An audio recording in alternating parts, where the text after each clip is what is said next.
প্রথমেই সকলকে জোহার নমস্কার।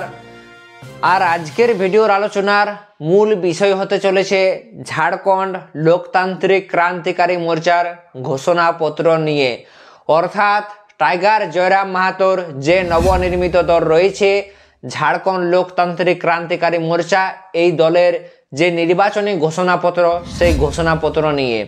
এই ঘোষণাপত্রে ঝাড়খণ্ডবাসীদের জন্য কি বলা হয়েছে, এই ঘোষণাপত্রে কুর্মী জাতির জন্য কি বলা হয়েছে, কারণ কুর্মী জাতি যেহেতু দীর্ঘদিন ধরে তাদের যে বেশ কিছু দাবি দাবা নিয়ে তারা আন্দোলন করে আসছে, কখনো তারা রেল অবরোধ করেছে, কখনো আবার তারা সড়ক অবরোধ করেছে, কখনো দিল্লি, কখনো কলকাতা, কখনো রাঁচির মোরাবাদী ময়দানে বিশাল জনসভা করেছে। তো কোথাও না কোথাও এই জাতি নিয়েও একটা যে বড়সড় ঘোষণা, সেই বড়সড় ঘোষণা করেছেন টাইগার জয়রাম মাহাতো তার ঘোষণাপত্রে। এছাড়াও তৃতীয় নম্বরে যে সমস্ত 26% যে লিস্টের আদিবাসী সম্প্রদায় রয়েছে তাদের জন্য কি ঘোষণা করেছে। তারপরেই এই ঝাড়খণ্ড রাজ্যের যে কৃষক সম্প্রদায় মানুষেরা রয়েছেন তাদের জন্য কি ঘোষণা করেছেন, ঝাড়খণ্ডের যুবদের জন্য কি ঘোষণা করেছেন। তো সে নিয়েই কিন্তু আজকের এই পুরো ভিডিওটি হতে চলেছে বন্ধুগণ। তো অবশ্যই তোমরা কিন্তু প্রথম থেকে শেষ অবধি ভিডিওটি দেখতে থাকো। তো চলো প্রথমেই একটা কথা বলে রাখি যে প্রতিটি রাজনৈতিক দলেই কিন্তু নির্বাচনের আগে তাদের যে একটা ঘোষণাপত্র সেই ঘোষণাপত্র জারি করে থাকে। তাই আমরা দেখি যে বেশ কিছুদিন আগে ঝাড়খণ্ড লোকতান্ত্রিক ক্রান্তিকারী মোর্চা অর্থাৎ টাইগার জয়রাম মাহাতোর যে নবনির্মিত দল রয়েছে কাঁচি ছাপ, যাদের ছাপ হচ্ছে কাঁচি ছাপ, সেই দলও কিন্তু তাদের ঘোষণাপত্র জারি করেছে। এই ঘোষণাপত্রে তারা প্রায় 70টিরও বেশি বিষয় নিয়ে তারা চর্চা করেছে। তো যাই হোক, আজকের এই ভিডিওতে আমরা মূলত মূল যে সমস্ত বিষয়গুলি রয়েছে সেই বিষয়গুলি নিয়ে আলোচনা করব। আর পুরো ঘোষণাপত্র সম্পর্কে তোমরা যদি কেউ জানতে চাও তাহলে ভিডিওর স্ক্রিনে কিন্তু তার যে ছবি দেওয়া রইল সেখান থেকে তোমরা কিন্তু স্ক্রিনশট করে নিতে পারো আর পুরো ঘোষণাপত্রটি কিন্তু দেখে নিতে পারো।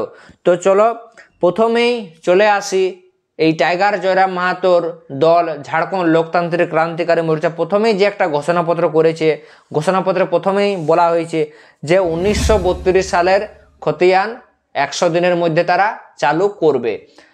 বন্ধুগণ, আমরা হয়তো সকলেই কম বেশি জানি ঝাড়খণ্ড রাজ্যের বিগত কয়েক বছর ধরে যে আন্দোলনটা মাথাচড়া হয়ে দাঁড়িয়েছিল তা কিন্তু ছিল যে 1932 সালের খতিয়ানটা চালুর দাবিতে কিন্তু একটা যে বড়সড় আন্দোলন কিন্তু আমরা দেখতে পাই। এইবার টাইগার জয়রাম মাহাতোর দল তার যে ঘোষণাপত্রে সেই ঘোষণাপত্রে পরিষ্কারভাবে তারা উল্লেখ করেছে যে যদি তাদের সরকার ক্ষমতায় আসে তাহলে 100 দিনের মধ্যে কিন্তু তারা এই 1932 সালের খতিয়ান তা চালু করবে। দ্বিতীয় নম্বরে বন্ধুগণ আরও একটি বড় ঘোষণা যে খতিয়ানের ভিত্তিতে চাকরি, অর্থাৎ ঝাড়খণ্ড রাজ্যের যে সমস্ত চাকরিগুলি রয়েছে সেখানে স্থানীয়দের প্রাথমিকতা দেওয়া হবে, যেখানে প্রায় স্থানীয় 90% অর্থাৎ যারা ঝাড়খণ্ড রাজ্যের বাসিন্দা তাদেরকে 90% চাকরি এবং বাকি 10% কিন্তু অন্যান্য অর্থাৎ যে সমস্ত বাইরের রাজ্যগুলি রয়েছে তাদেরকে 10%, অর্থাৎ চাকরির ক্ষেত্রে 90% সুবিধা পাবে ঝাড়খণ্ডের যুবরা, ঝাড়খণ্ডের যুবতীরা এবং বাকি 10% সুবিধা কারা পাবে না ঝাড়খণ্ড রাজ্যের প্রতিবেশী রাজ্য বা অন্যান্য রাজ্যগুলি কি না 10% সুবিধাটা পাবে। তৃতীয় নম্বরে বন্ধুগণ কৃষকদের নিয়ে একটা বড়সড় ঘোষণা করেছেন যা হচ্ছে সেচ ব্যবস্থা। কারণ ঝাড়খণ্ড রাজ্যের বেশিরভাগ মানুষই আমরা যদি দেখি তারা পুরোপুরিভাবে কিন্তু কৃষিকাজের উপর নির্ভর। আর ভারতবর্ষের যেহেতু মৌসুমি জলবায়ুর অন্তর্গত, তাই কোথাও না কোথাও মৌসুমি জলবায়ুর অনিশ্চয়তার কারণে অর্থাৎ প্রতিবার কিন্তু সঠিক মতো জল না হওয়ায় আবার কোনো সময় ফসল হওয়ার টাইমে অর্থাৎ সঠিক টাইমে কিন্তু জল না পাওয়ায় কোথাও না কোথাও কৃষকদেরকে একটা বড়সড় সমস্যার সম্মুখীন হতে হয়। তাই জয়রাম মাহাতো তার কিন্তু যে ঘোষণাপত্র জারি করেছেন কৃষকদের স্বার্থে যে তারা সেচ ব্যবস্থার কিন্তু প্রসার ঘটাবে। চতুর্থ নম্বরে বন্ধুগণ জেপিএসসি পরীক্ষা কিন্তু এবার থেকে প্রতি বছর নেওয়া হবে। যদি ঝাড়খণ্ড লোকতান্ত্রিক ক্রান্তিকারী মোর্চা যদি ক্ষমতায় আসে তাহলে ঝাড়খণ্ডের যে পাবলিক সার্ভিস কমিশনের যে পরীক্ষা রয়েছে তা কিন্তু প্রতি বছর কিন্তু তার যে নিয়োগ সেই অর্থাৎ তার যে প্রতি বছর যে পরীক্ষা সেই পরীক্ষা হবে জেপিএসসির। পঞ্চম নাম্বারে বন্ধুগণ আরও একটি বিষয়ের উপরে যেটা নজর দেওয়া দরকার তা হচ্ছে কি না ঝাড়খণ্ড লোকতান্ত্রিক ক্রান্তিকারী মোর্চা গরিবদের জন্য কৃষি এবং যে শিক্ষা ক্ষেত্রে কিন্তু যে শূন্য ঋণ সেই শূন্য ঋণের ব্যবস্থা করবেন। তারপরে রয়েছে আরও একটি বড় ঘোষণা ঝাড়খণ্ডের যুব যুবতীদের জন্য অর্থাৎ ঝাড়খণ্ডের ভবিষ্যৎ প্রজন্মের জন্য একটা বড়সড় ঘোষণা করেছেন, যেটা হচ্ছে প্রতিটি জেলাতে মেডিকেল কলেজ, বিএড কলেজ এই সমস্ত কলেজগুলি কিন্তু স্থাপন করা হবে। এছাড়াও মেয়েদের জন্য আরও একটি বড় ঘোষণা করেছেন ঝাড়খণ্ড লোকতান্ত্রিক ক্রান্তিকারী মোর্চার ঘোষণাপত্রে। ঘোষণাটা কি না নার্সারি থেকে কলেজ পর্যন্ত অর্থাৎ পিজি পর্যন্ত সমস্ত মেয়েদের বিনামূল্যে তাদের যে শিক্ষা সেই শিক্ষার ব্যবস্থা করা হবে। তারপরেই বন্ধুগণ চলে আসি সেই বিষয়টা নিয়ে যে বিষয়টা ঝাড়খণ্ড রাজ্যের বর্তমানে সবচেয়ে আলোচিত এবং সবচেয়ে চর্চিত বিষয়, যে বিষয়টা নিয়ে অন্যান্য দলগুলি প্রায় নীরব থেকেছে, সেই বিষয়টি নিয়ে চলে আসি। তা হচ্ছে কিন্তু সারনা ধর্ম কোড চালুর দাবি। হ্যাঁ বন্ধুগণ, আমরা দেখেছি যে বেশ কয়েক বছর ধরে ঝাড়খণ্ড রাজ্যের লিস্টের আদিবাসী এছাড়াও অন্যান্য বেশ কিছু যারা আদিবাসী সম্প্রদায় রয়েছেন তাদের কিন্তু একটা বড়সড় ডিমান্ড রয়েছে। সেই ডিমান্ডটা কি না সারনা ধর্ম কোড চালু করতে হবে। আর এই সারনা ধর্ম কোড চালুর ব্যাপারও কিন্তু জয়রাম মাহাতোর দল কিন্তু পরিষ্কার জানিয়েছেন, তারা কিন্তু এই কোড চালুর দাবিতে তারা এই সারনা ধর্মের কোড কিভাবে চালু করা যায় তার জন্য যে একটা প্রয়োজনীয় তার যে প্রাথমিকতা সেই প্রাথমিকভাবে তারা ব্যবস্থা করবেন। তারপরে বন্ধুগণ একটা বড় ঘোষণাপত্রে যে বিষয়টা নিয়ে বর্তমানে যেটা সবচেয়ে বড় চর্চার বিষয় হয়ে উঠেছে, যেটা সাধারণত অন্যান্য রাজনৈতিক দলগুলির ঘোষণাপত্রে আমরা দেখতে পাই না, সেই ঘোষণাপত্রটা কি না এমএলএ অর্থাৎ যে সমস্ত এমএলএরা অর্থাৎ ঝাড়খণ্ড লোকতান্ত্রিক ক্রান্তিকারী মোর্চার যে সমস্ত এমএলএরা জিতে অর্থাৎ যারা বর্তমানে বিধানসভায় প্রত্যাশী রয়েছেন তারা যদি জিতে এমএলএ হন তাহলে তাদের যে 75% যে বেতন 75% যে বেতন রয়েছে সেই বেতন কিন্তু স্থানীয় যে সমস্ত গরিব দুঃখী মানুষেরা রয়েছেন যাদের শিক্ষা এবং স্বাস্থ্যের ক্ষেত্রে কিন্তু খরচ করা হবে।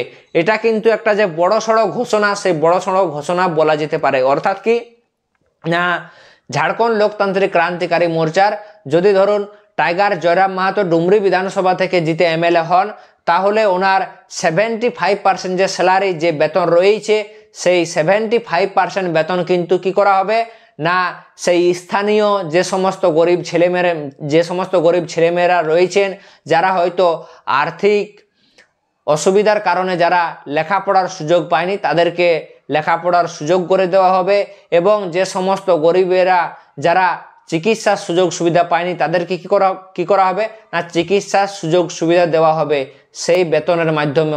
অর্থাৎ কি বন্ধুগণ প্রায় 75% যে স্যালারি বা বেতন তা কিন্তু গরিব মানুষদের স্বার্থে খরচ করা হবে। তারপরেই বন্ধুগণ আরও একটি যে চর্চার বিষয় রয়েছে কুর্মী জাতি, তাদের যে দীর্ঘদিনের একটা দাবি সেই দাবি নিয়ে তারা আন্দোলন করে আসছে। আর এই কুর্মী জাতি নিয়েও কিন্তু ঝাড়খণ্ড লোকতান্ত্রিক ক্রান্তিকারী মোর্চা একটা বড়সড় ঘোষণা করেছে।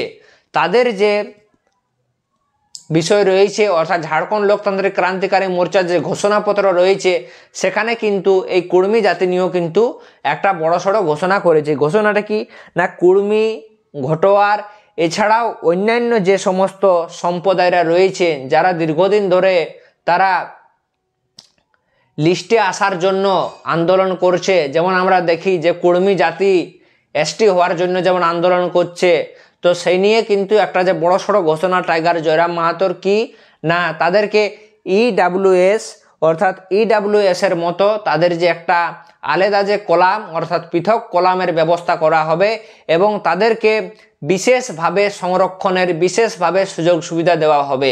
অর্থাৎ ঝাড়খণ্ড লোকতান্ত্রিক ক্রান্তিকারী মোর্চার সরকার যদি গড়ে ঝাড়খণ্ড রাজ্যে তাহলে কুর্মী জাতিদের কি করা হবে না একটা যে আলাদাভাবে যে একটা কলাম, সেই কলাম তৈরি করা হবে এবং কুর্মী জাতির যে ভাষা, ধর্ম, যে সংস্কৃতি রয়েছে তাদেরকে কি করা হবে না পুরোপুরিভাবে সুরক্ষিত বা সংরক্ষিত করা হবে। তো এই ছিল বন্ধুগণ টাইগার জয়রাম মাহাতোর ঘোষণাপত্রে মূল বিষয়গুলি। এছাড়াও কিন্তু আরও এক লম্বা লিস্ট রয়েছে। যদি তোমরা সেই লিস্টটি পুরোপুরি পড়তে চাও তাহলে ভিডিওর স্ক্রিনে কিন্তু তার ছবি দেওয়া রয়েছে, দেখতেই পাচ্ছ। তো এখান থেকে তোমরা সরাসরি স্ক্রিনশট করে নিয়ে কিন্তু পুরো যে ঘোষণাপত্রটি রয়েছে সেই ঘোষণাপত্রটি সম্পর্কে কিন্তু তোমরা জানতে পারবে। তো চলো বন্ধুগণ, সকলকে জোহার নমস্কার জানিয়ে কিন্তু আজকের মতো ভিডিওটি আমি এখানেই সমাপ্ত করছি।